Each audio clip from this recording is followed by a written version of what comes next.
പശ്ചിമേഷ്യ ഇന്നൊരു അഗ്നിപർവ്വതത്തിന് മുകളിലാണ്. ഈ സംഘർഷങ്ങളുടെ എല്ലാം കേന്ദ്രബിന്ദുവായി നിൽക്കുന്നത് കേവലം 22,145 ചതുരശ്ര കിലോമീറ്റർ മാത്രം വിസ്തൃതിയുള്ള 1 കോടിയിൽ താഴെ മാത്രം ജനസംഖ്യയുള്ള ഇസ്രയേൽ എന്ന കൊച്ചു രാജ്യമാണ്. രൂപീകൃതമായ കാലം മുതൽ ചുറ്റുമുള്ള അറബ് രാജ്യങ്ങളുമായുള്ള ശത്രുത ഇസ്രയേലിനെ ഒരു സൈനിക ശക്തിയാകാൻ നിർബന്ധിതരാക്കി. എന്നാൽ ലോകത്തെ ഭയപ്പെടുത്തുന്നത് ഇസ്രയേലിൻ്റെ ടാങ്കുകളോ വിമാനങ്ങളോ മാത്രമല്ല, മറിച്ച് അവരുടെ പക്കലുണ്ടെന്ന് വിശ്വസിക്കപ്പെടുന്ന അദൃശ്യമായ ആണവ ശേഖരമാണ്. ദക്ഷിണ ഇസ്രയേലിലെ നെഗേവ് മരുഭൂമിയിൽ സ്ഥിതി ചെയ്യുന്ന നെഗേവ് ന്യൂക്ലിയർ റിസർച്ച് ഫെസിലിറ്റി അഥവാ ഡിമോണ ആണവ പ്ലാന്റാണ് ഇസ്രയേലിൻ്റെ ഈ ശക്തിയുടെ ഉറവിടം. ഔദ്യോഗികമായി ഇസ്രയേൽ ഇതൊരു ആണവ കേന്ദ്രമാണെന്ന് സമ്മതിച്ചിട്ടില്ലെങ്കിലും അന്താരാഷ്ട്ര ചാര ഏജൻസികളും വിദഗ്ധരും ഉറപ്പിച്ചു പറയുന്നത് ഇവിടം ലോകത്തിലെ ഏറ്റവും മാരകമായ ബോംബുകളുടെ നിർമ്മാണശാലയാണെന്നാണ്. ഇന്നത്തെ വീഡിയോയിൽ ഡിമോണയുടെ ഉത്ഭവം, അതിനു പിന്നിലെ രഹസ്യ നീക്കങ്ങൾ, ആരുമറിയാതെ ഇസ്രയേൽ എങ്ങനെ ഒരു ആണവ ശക്തിയായി എന്നിവ നമുക്ക് വിശദമായി പരിശോധിക്കാം.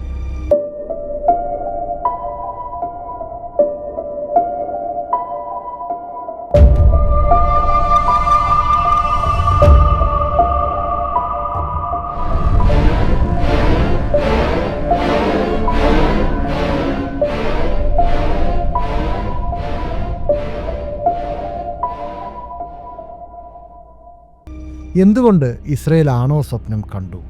1948 രാജ്യം രൂപീകൃതമായപ്പോൾ മുതൽ നിലനിൽപ്പിനായുള്ള പോരാട്ടത്തിലായിരുന്നു ഇസ്രയേൽ. ചുറ്റുമുള്ള രാജ്യങ്ങൾ തങ്ങളെ ഭൂപടത്തിൽ നിന്ന് തുടച്ചു നീക്കാൻ ശ്രമിക്കുമെന്ന് ആദ്യ പ്രധാനമന്ത്രി ഡേവിഡ് ബെൻഗൂരിയൻ ഭയപ്പെട്ടിരുന്നു. 1956 രണ്ടാം അറബ് ഇസ്രയേൽ യുദ്ധത്തിൽ ബ്രിട്ടൻ്റെയും ഫ്രാൻസിൻ്റെയും സഹായത്തോടെ ഇസ്രയേൽ വിജയിച്ചു.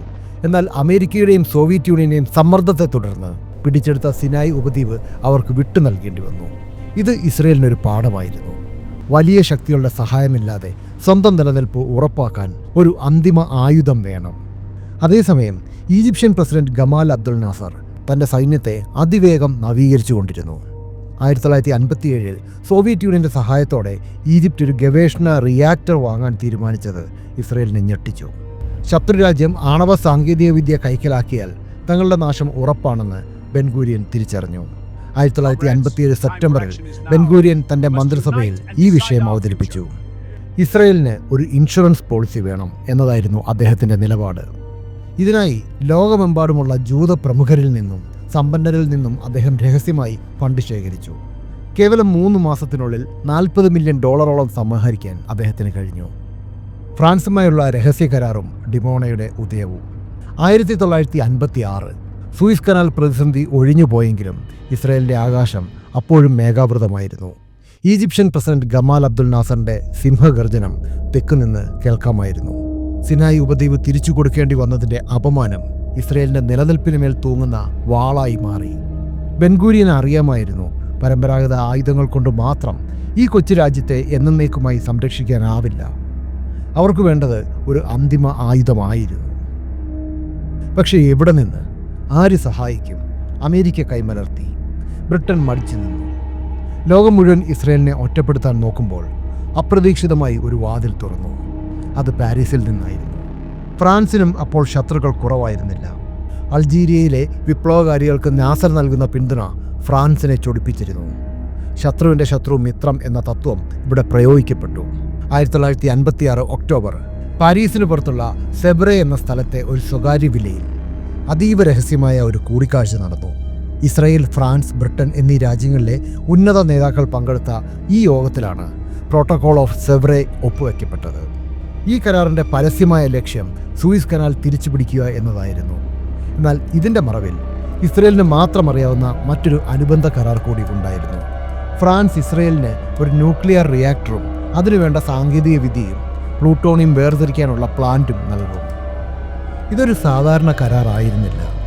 ഒരു ജനതയുടെ വിധിയെ മാറ്റിമറിക്കാൻ പോകുന്ന ലോക ചരിത്രത്തിലെ തന്നെ ഏറ്റവും വലിയ ആണവ കൈമാറ്റങ്ങളിലൊന്നായിരുന്നു. ഫ്രാൻസിലെ ആണവ ശാസ്ത്രജ്ഞർക്ക് പോലും ഇതിൻ്റെ പൂർണ്ണരൂപം അറിയില്ലായിരുന്നു. ഫ്രാൻസ് വാഗ്ദാനം ചെയ്തത് L-102 എന്നറിയപ്പെടുന്ന വളരെയധികം ജലം ഉപയോഗിച്ച് പ്രവർത്തിക്കുന്ന ഒരു ഗവേഷണ റിയാക്ടറായിരുന്നു. പുറമേ നിന്ന് നോക്കിയാൽ ശാസ്ത്രീയ ആവശ്യങ്ങൾക്കുള്ളതാണെന്ന് തോന്നുമെങ്കിലും ഇതിന് പ്രതിവർഷം 10 മുതൽ 15 കിലോഗ്രാം പ്ലൂട്ടോണിയം ഉൽപ്പാദിപ്പിക്കാനുള്ള ശേഷിയുണ്ടായിരുന്നു. ഒരു ആണവ ബോംബ് നിർമ്മിക്കാൻ ആവശ്യമായ കൃത്യമായ അളവ്. എന്നാൽ ഇസ്രയേലിൻ്റെ ശാസ്ത്രജ്ഞർക്ക് പ്രത്യേകിച്ച് ഏണസ്റ്റ് ഡേവിഡ് ബെഗ്മാനെ പോലുള്ളവർക്ക് ഇത് പോരായിരുന്നു. അവർക്ക് വേണ്ടത് പ്ലാന്റ് വലുതാക്കുകയായിരുന്നു. കൂടുതൽ പ്ലൂട്ടോണിയം, കൂടുതൽ ബോംബുകൾ. രഹസ്യ ചർച്ചകളിലൂടെ അവർ ഫ്രഞ്ചുകാരെ സമ്മതിപ്പിച്ചു റിയാക്ടറിൻ്റെ ശേഷി 24 മെഗാവാട്ടിൽ നിന്നും 40 മെഗാവാട്ടായി ഉയർത്താൻ. റിയാക്ടർ മാത്രമല്ല, ബോംബ് നിർമ്മാണത്തിന് ഏറ്റവും അനിവാര്യമായ പ്ലൂട്ടോണിയം വേർതിരിക്കുന്ന സാങ്കേതിക വിദ്യയും ഫ്രാൻസ് കൈമാറി. ഇതൊരു വമ്പൻ കെമിക്കൽ പ്ലാന്റാണ്. ഒരു റിയാക്ടർ നിർമ്മിക്കുന്നതിനേക്കാൾ അതീവ രഹസ്യമായിട്ടായിരിക്കണം ഈ പ്ലാന്റിൻ്റെ നിർമ്മാണം. റിയാക്ടർ ലഭിച്ചു. ഇനി അത് എവിടെ സ്ഥാപിക്കും? ഇസ്രയേലിൻ്റെ ജനസാന്ദ്രതയേറിയ തീരപ്രദേശങ്ങളിൽ അത് സ്ഥാപിക്കുന്നത് ആത്മഹത്യാപരമായിരിക്കും. ശത്രുക്കളുടെ ഒരു ബോംബ് മതി രാജ്യം മുഴുവൻ ആണവ വികിരണത്താൽ തകരാൻ. അവർക്ക് വേണ്ടത് വിജനമായ, ആർക്കും പെട്ടെന്ന് എത്താൻ കഴിയാത്ത, എന്നാൽ സുരക്ഷിതമായ ഒരു സ്ഥലമായിരുന്നു. അവർ തിരഞ്ഞെടുത്തത് നെഗേവ് മരുഭൂമിയിലെ ഡിമോണ എന്ന കൊച്ചു ഗ്രാമത്തിന് സമീപമുള്ള പ്രദേശമായിരുന്നു. എന്തുകൊണ്ട് ഡിമോണ? ഡിമോണ അന്ന് കേവലം കുറച്ച് വീടുകൾ മാത്രമുള്ള ഒരു ചെറിയ കുടിയേറ്റ കേന്ദ്രമായിരുന്നു. ഒരു ആണവ ദുരന്തമുണ്ടായാൽ പോലും ജനനാശം കുറവായിരിക്കും. മരുഭൂമിയിലെ കുന്നുകളും താഴ്വരകളും റിയാക്ടറിനെ ശത്രുക്കളുടെ ദൃഷ്ടിയിൽ നിന്ന് മറച്ചു പിടിക്കാൻ സഹായിക്കും. ആകാശത്ത് നിന്നുള്ള നിരീക്ഷണത്തിന് പോലും ഇത് പ്രയാസകരമായിരുന്നു. തെക്ക് ഏലിയറ്റ് നാവിക താവളത്തിൻ്റെ വ്യോമ പ്രതിരോധ സംവിധാനങ്ങൾ ഡിമോണയ്ക്ക് സംരക്ഷണ കവചമൊരുക്കി. ഈജിപ്തിൽ നിന്നോ ജോർദാനിൽ നിന്നോ ഉള്ള വിമാനങ്ങൾക്ക് എളുപ്പത്തിൽ ഇവിടേക്ക് കടന്നു കയറാനാവില്ല. മരുഭൂമിയിലൂടെയുള്ള പാതകൾ കുറവായതിനാൽ പ്ലാന്റിലേക്കുള്ള വാഹനങ്ങളുടെ നീക്കം എളുപ്പത്തിൽ നിയന്ത്രിക്കാനും നിരീക്ഷിക്കാനും കഴിഞ്ഞു. നിർമ്മാണം ആരംഭിച്ചു. പക്ഷേ ലോകം ഇതറിയരുത്, പ്രത്യേകിച്ച് അമേരിക്ക. അമേരിക്കൻ ചാരസംഘടനയായ CIA അക്കാലത്ത് പശ്ചിമേഷ്യയിൽ അതീവ ജാഗ്രതയിലായിരുന്നു. CIA ചോദ്യങ്ങൾ ചോദിക്കാൻ തുടങ്ങിയപ്പോൾ ഇസ്രയേൽ ഒട്ടും മടിച്ചില്ല. അവർ ഒരു വലിയ കള്ളം പ്രചരിപ്പിച്ചു. ഡിമോണയിൽ നിർമ്മിക്കുന്നത് ഒരു തുണിമില്ലാണെന്ന് അവർ പറഞ്ഞു. മരുഭൂമിയിൽ ഒരു തുണിമില്ലോ? CIAക്ക് സംശയമായി. അഭ്യൂഹങ്ങൾ കൂടുതൽ പരന്നപ്പോൾ കടൽജലം ശുദ്ധീകരിക്കുന്ന ഒരു പ്ലാന്റാണ് ഇവിടെ പണിതുകൊണ്ടിരിക്കുന്നത് എന്നായി ചില ഹീബ്രു ദിനപത്രങ്ങളിൽ വന്ന വാർത്തകൾ. ഈ കള്ളം വർഷങ്ങളോളം തുടർന്നു. ഇസ്രയേൽ പൗരന്മാർക്ക് പോലും സത്യം അറിയില്ലായിരുന്നു. ഡിമോണയ്ക്ക് സമീപം താമസിക്കുന്നവർ കരുതിയത് അവർക്ക് ജോലി നൽകുന്ന ഒരു വലിയ ഫാക്ടറി വരുന്നു എന്നാണ്. ഫ്രാൻസിൽ നിന്ന് റിയാക്ടർ ഭാഗങ്ങൾ എത്തിക്കുന്നത് ഒരു ത്രില്ലർ സിനിമയെ വെല്ലുന്ന ഒന്നായിരുന്നു. റിയാക്ടർ വെസൽ, ഫാബ്രിക്കേഷൻ മെറ്റീരിയലുകൾ, യുറേനിയം തുടങ്ങിയവയെല്ലാം അതീവ ജാഗ്രതയോടെ കൈകാര്യം ചെയ്യേണ്ടവയായിരുന്നു. ഈ നീക്കങ്ങളെ ഏകോപിപ്പിച്ചത് മൊസാദായിരുന്നു. അവർ റിയാക്ടർ ഭാഗങ്ങൾ കയറ്റിയ കപ്പലുകൾക്ക് വ്യാജരേഖകൾ ചമച്ചു. പാശ്ചാത്യ ലോകത്തും അറബ് മേഖലയിലും പ്രചരിച്ചിരുന്ന വാർത്തകളെ സ്ഥിരീകരിക്കും വിധം കടൽവെള്ളം ശുദ്ധീകരിക്കാനുള്ള യന്ത്രങ്ങൾ എന്ന വ്യാജേനയാണ് ഇവ ഇസ്രയേലിലെ ഹൈഫ തുറമുഖത്ത് എത്തിച്ചത്. കപ്പലിൽ നിന്നും ഇറക്കിയ ശേഷം ഈ പടുകൂറ്റൻ ഭാഗങ്ങൾ നെഗവ് മരുഭൂമിയിലേക്ക് കൊണ്ടുപോകുന്നത് മറ്റൊരു വെല്ലുവിളിയായിരുന്നു. ഈജിപ്തുമായി അടുത്ത ബന്ധമുള്ള സോവിയറ്റ് യൂണിയൻ തങ്ങളുടെ ചാരസംഘടനകളെ ഉപയോഗിച്ച് അവരുടെ രഹസ്യാന്വേഷണം വിപുലപ്പെടുത്തിയിരുന്നു. പകൽ സമയത്ത് യാത്ര ചെയ്യുന്നത് ഒഴിവാക്കി രാത്രിയുടെ മറവിൽ മരുഭൂമിയിലെ വിജനമായ പാതകളിലൂടെ സൈനിക അകമ്പടിയോടെ വലിയ ട്രക്കുകൾ നീങ്ങി. ഓരോ യാത്രയും ഒരു വലിയ പരീക്ഷണമായിരുന്നു. ഒരു ചെറിയ അപകടം മതി രഹസ്യം ലോകമറിയാൻ. പക്ഷേ മൊസാദിൻ്റെയും ഇസ്രയേലി സൈന്യത്തിൻ്റെയും കൃത്യമായ ആസൂത്രണം ഈ ദൗത്യം വിജയകരമാക്കി. വർഷങ്ങൾ കടന്നുപോയി. ഇപ്പോൾ അവിടെ പടുകൂറ്റൻ കെട്ടിടങ്ങൾ ഉയർന്നു നിൽക്കുന്നു. റിയാക്ടറിൻ്റെ കൂറ്റൻ ഡോം പൂർത്തിയായിരിക്കുന്നു. 1958 മുതൽ 1962 വരെ ഡിമോണ ഒരു വലിയ ഉറുമ്പിൻ കൂട്ടം പോലെയായിരുന്നു. ആയിരക്കണക്കിന് തൊഴിലാളികൾ, നൂറുകണക്കിന് എഞ്ചിനീയർമാർ, എല്ലാവരും അതീവ രഹസ്യമായി ജോലി ചെയ്തു. ഫ്രഞ്ച് ശാസ്ത്രജ്ഞന്മാർക്ക് ഇസ്രയേലിൻ്റെ ഓരോ നീക്കത്തിലും അത്ഭുതമായിരുന്നു. ഒരു കൊച്ചു രാജ്യം ഇത്രയും ചുരുങ്ങിയ സമയത്തിനുള്ളിൽ ഇത്രയും വലിയൊരു പദ്ധതി നടപ്പാക്കുന്നത് അവർക്ക് വിശ്വസിക്കാനായില്ല. പ്ലാന്റിൻ്റെ ഉള്ളിൽ പ്ലൂട്ടോണിയം വേർതിരിക്കുന്ന കെമിക്കൽ സെപ്പറേഷൻ പ്ലാന്റ് അതീവ സുരക്ഷിതമായ ഒരു അണ്ടർഗ്രൗണ്ട് ബങ്കറിലാണ് നിർമ്മിച്ചത്. പുറത്തുനിന്ന് നോക്കിയാൽ ഒന്നും കാണാനാവില്ല. 1963 റിയാക്ടർ പൂർണ്ണമായി പ്രവർത്തന സജ്ജമായി. ആദ്യത്തെ യുറേനിയം സ്റ്റിക്കുകൾ റിയാക്ടറിലേക്ക് ഇറക്കിയപ്പോൾ ബെൻഗൂരിയൻ അവിടെ ഉണ്ടായിരുന്നു. ഇസ്രയേൽ ഇപ്പോൾ ഒരു ആണവ ശക്തി ആയിരിക്കുന്നു. ഒരു ബോംബ് നിർമ്മിക്കാൻ ആവശ്യമായ പ്ലൂട്ടോണിയം അവർ ഉൽപ്പാദിപ്പിക്കാൻ തുടങ്ങിയിരിക്കുന്നു. പക്ഷേ ലോകം ഇതറിയാൻ ഇനിയും വർഷങ്ങൾ കാത്തിരിക്കണമായിരുന്നു.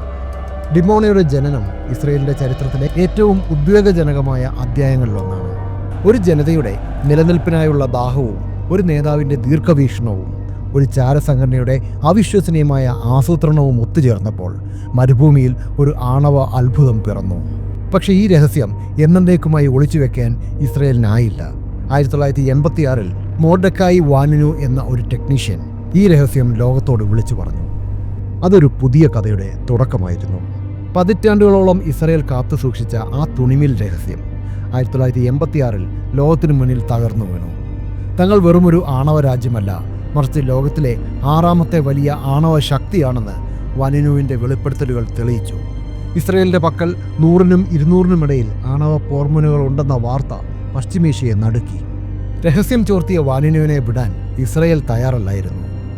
ലണ്ടനിൽ നിന്ന് റോമിലേക്ക് ഒരു ഹണി ട്രാപ്പിലൂടെ വാനിനുവിനെ മൊസാദ് ഏജന്റുമാർ തട്ടിക്കൊണ്ടുപോയി. മയക്കുമരുന്ന് നൽകി കടൽ മാർഗം ഇസ്രയേലിലെത്തിച്ച അദ്ദേഹത്തെ 18 വർഷത്തെ തടവിന് ശിക്ഷിച്ചു. വാനിനുവിനെ തടവിലാക്കിയെങ്കിലും ഡിമോണയുടെ രഹസ്യം ഇനി ഒളിച്ചുവെക്കാനാവില്ലെന്ന് ഇസ്രയേൽ തിരിച്ചറിഞ്ഞു. അതോടെ അവർ ആണവ അവ്യക്തത എന്ന പുതിയ തന്ത്രം സ്വീകരിച്ചു.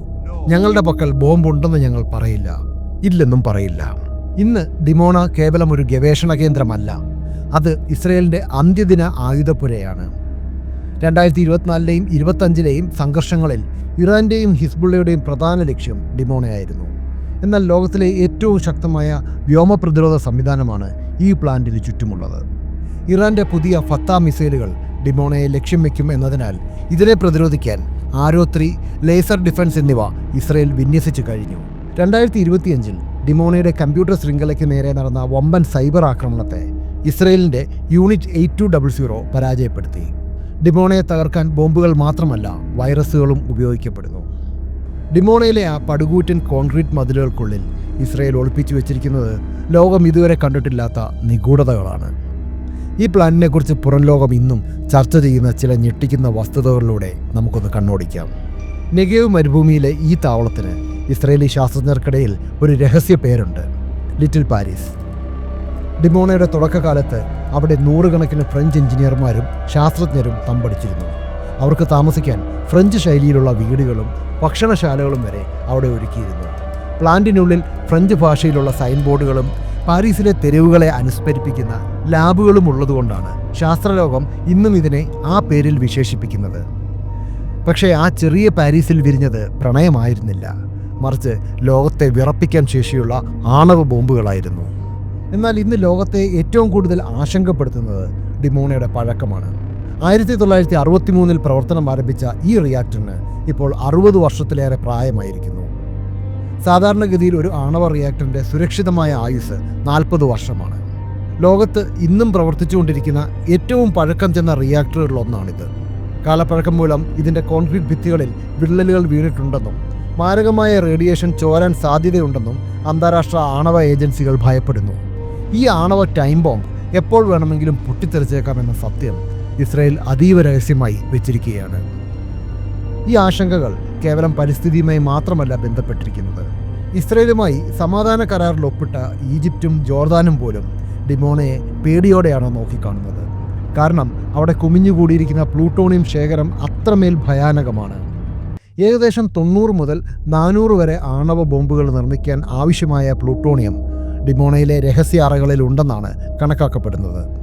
പശ്ചിമേഷ്യയിൽ ഇസ്രയേലിന് സൈനികമായ മേൽക്കോയ്മ നൽകുന്നതും ഈ പ്ലൂട്ടോണിയം ശേഖരമാണ്.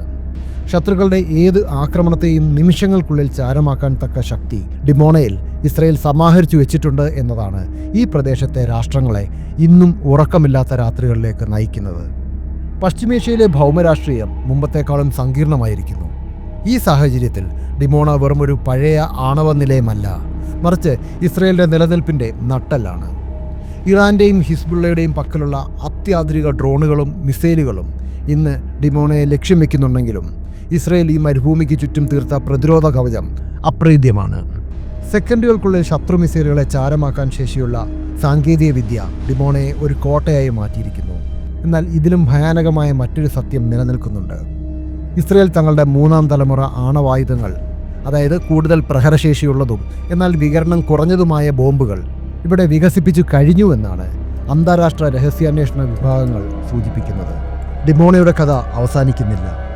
1950കളിൽ ഡേവിഡ് ബെൻഗൂരിയനും ഷിമോൺ പെരസും കണ്ട സ്വപ്നം ഇന്ന് ലോകത്തെ വിറപ്പിക്കുന്ന യാഥാർത്ഥ്യമാണ്. ഈ പ്ലാന്റിനെക്കുറിച്ച് ലോകം എത്രയൊക്കെ അന്വേഷിച്ചാലും ഇസ്രയേൽ അതിൻ്റെ ഉള്ളറകളിലെ സത്യങ്ങൾ പുറത്തുവിടില്ല. കാരണം ആ രഹസ്യമാണ് അവരുടെ ശക്തി. പശ്ചിമേഷ്യയിൽ ഇനിയൊരു യുദ്ധമുണ്ടായാൽ ലോകം ഏറ്റവും ഭയപ്പെടുന്നത് നെഗേവ് മരുഭൂമിയിലെ ഈ കേന്ദ്രത്തെയാണ്. ഡിമോണയിലെ റിയാക്ടറുകൾ തണുത്തുറഞ്ഞാൽ ഒരുപക്ഷെ ഇസ്രയേലിൻ്റെ ആത്മവിശ്വാസവും പകരും.